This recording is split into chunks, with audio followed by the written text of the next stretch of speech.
There we go. Hey, Hello, hello. how are you doing?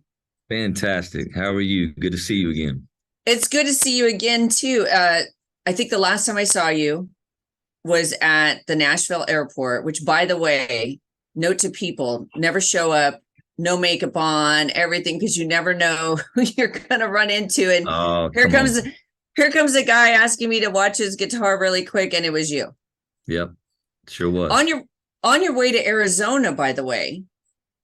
Yeah. Yeah, because I was headed there too. And, I kind of want to talk about that because you were talking about how that is a place that you like to go. I believe it was like the Sedona Flagstaff area, correct? Yeah, I fell in love with Sedona during the lockdown.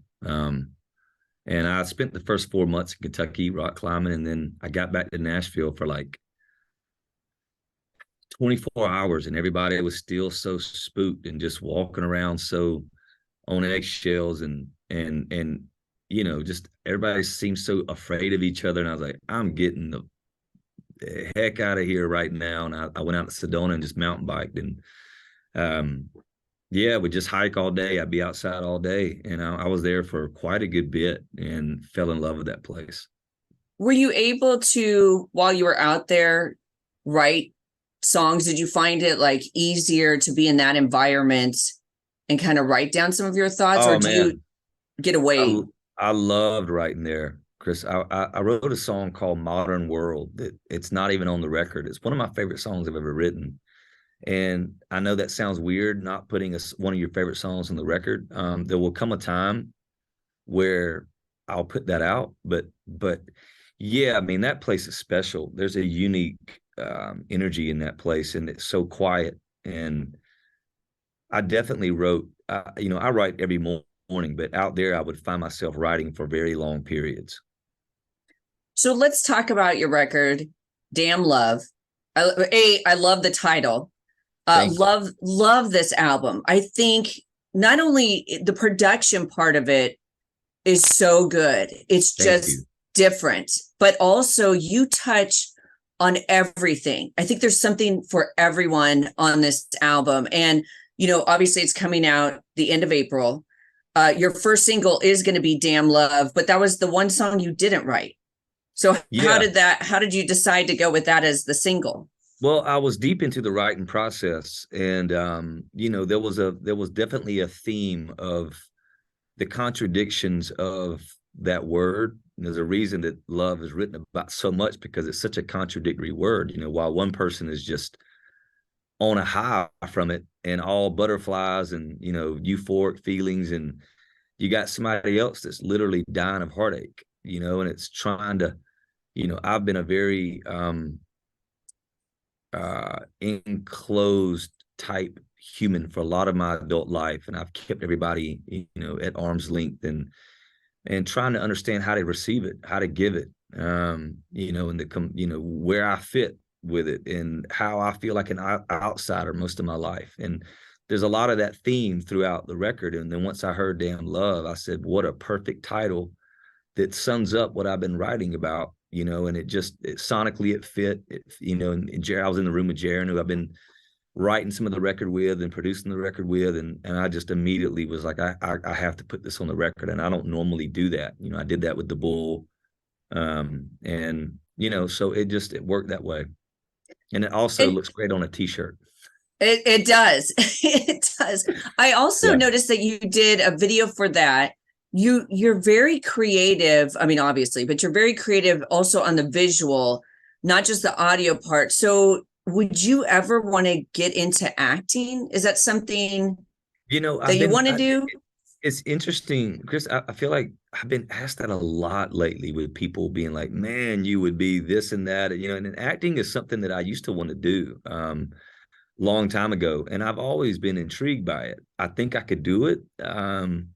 Yeah, I wanted to be the second coming of Stallone in my early 20s. I was like, give me the latest Rambo part. I'm ready. But Well, I you got think, the guns for it, that's for yeah, sure. I think I've stayed away from it.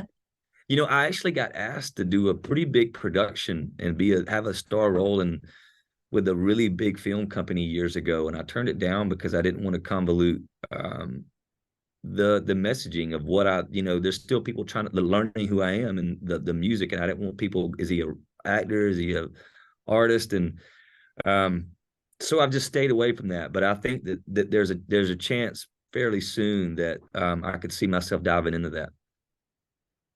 I could see it totally. You'd be great. I want to dive into more of some of these songs. We're going to circle back to the one with Ashley McBryde, but Kind of Bar, you had me at Haggard. There's a line about Haggard and rock and roll, and I'm like, I'm in. Yeah. So tell me about what was the inspiration behind that song. There was a lot of songs on the record that came from a much deeper well of where I was mentally. Kind of Bar was literally just riding down the road with Dan Couch, and we passed this place, and I said, man, that looks like the kind of bar you want to drink beer in right there. And we just started kind of laughing, singing the chorus right away in the truck. And then we went back to my house, and I started messing around with that opening blues riff, and it was just a fun blues rock and roll type thing that we just started riffing on. And I felt like the record needed a little bit of that levity. There's a lot of heaviness on this record. And, sonically, it kind of is the one thing that kind of sticks out that might not necessarily kind of groove with the rest of the sonic nature of this record, but we found a way to kind of make it fit. But it was more of me just knowing that song was going to kick the doors down live. Oh yeah, for sure. That's definitely going to be a hit. Now the song with Ashley McBryde, One Heartbeat, I heard that. I didn't see that it was Ashley McBryde. And then I saw the notes. I'm like, oh my gosh. And I know you are a big fan of hers. Your voices together, amazing. Thank you. I love Ashley. I've loved what she has done for a long time. And it's interesting. Like I remember writing that song almost 2 years ago, while I was in Maui on one of my surf trips. I was sitting on the Lahaina breakwall, and I would chip away at that song every day. For a solid month, I would do that. And I've never done this. I've been asked to do so many duets, and I'm always like, nah. I know that that's like the thing to do. I know everybody's doing it all the time, but I've just been like, nah, it hadn't made sense. And I've definitely never written with that thought in mind. And, I found myself, I got done with the first course, and I thought to myself, how awesome would this be to write this next verse for Ashley and get her on this, because it just lent itself to that kind of thing. And never called her, never asked her. I just thought it to myself as I wrote it. Fast forward 4 or 5 months later, we found ourselves in a trailer together backstage. We're doing an acoustic thing in Alaska, and we're just kind of swapping stories and playing music. And she says, play me something that you love that you've written recently. And I just started playing One Heartbeat. And after the first chorus was finished, she kind of stopped me, kind of put her hand on the guitar, and she's like, what in the world is this? And can I sing on this with you? And crazy how that works out, where it just perfectly presented itself to her. And man, I loved singing with her on this record. It's almost like you manifested it without even knowing you manifested that to happen. And it kind of feels the same way with things like South Africa. I mean, like how that all happened and the way my songs took off over there is such a wild thing, because they took off on a pop and rock station.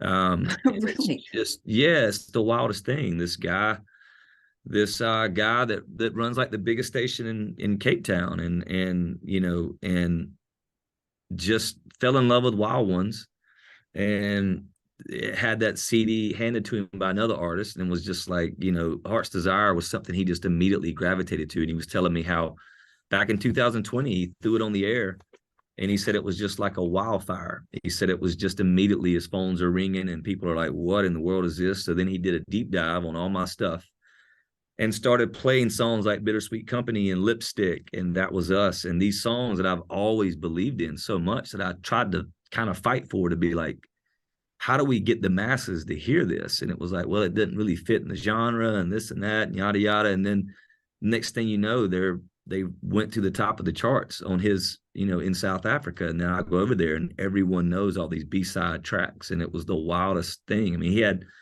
At one point, he had 10 of my songs on his chart. It's a pretty crazy thing.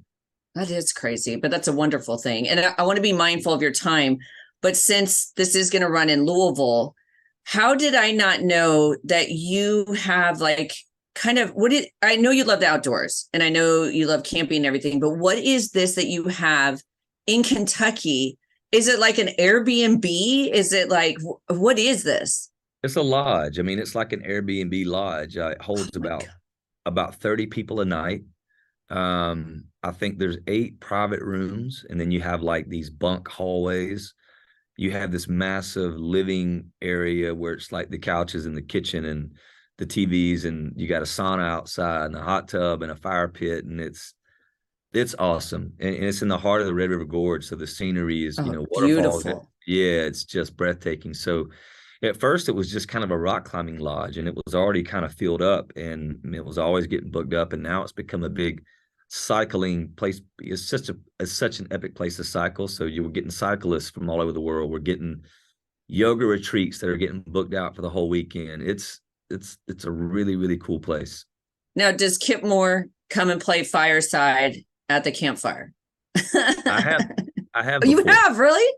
You know, That's pretty I've cool. I've been there before. I remember being there with, it was a couple from Ohio. This was kind of funny. I was a couple from Ohio, an Argentinian, and a guy from France. It was just a few people, but they had no clue, who I was. And I was just kind of sitting outside with Jeremy, my buddy, and I was just picking on the guitar. I wasn't singing, just kind of picking. And one of the guys was like, "Hey, this guy's pretty good over here," and I never said anything. I just kept kind of playing, and somebody had taken a picture. Um, I think the girl took a picture of just all of us kind of hanging out, and I think she posted it, and then that's when people started commenting, like, Yeah. and she's like, "Wait a minute, I never even knew that. I never knew," So that was great. So before we go, if you were to play one song, not one of yours, what Okay. is your favorite song to just play? Ooh. It can be Well, country, it can be rock. I've been out walking. I don't do that much talking these days. These days, I'd probably Jackson Brown these days. That's a That great was just song. the first one that comes to mind. I also loved, sometimes on the acoustic, I love, so Sally can wait. She knows it's too late as we're walking on by. My soul slides away, but don't look back in anger. I heard you say. I always love that one. Don't look back in Yeah. anger. Just acoustically. Okay, so we'll book the lodge. We'll put in the little notes. Can Kip Moore come and play all these great music for us? Yeah, yeah, yeah. Super, super excited about your album and super excited about the single too. Thank you so much for taking the time to chat with me. Thank you for being awesome. I appreciate it. Yes, we'll talk Cheers. Good to soon. see you. Good to see you too. Later. Bye.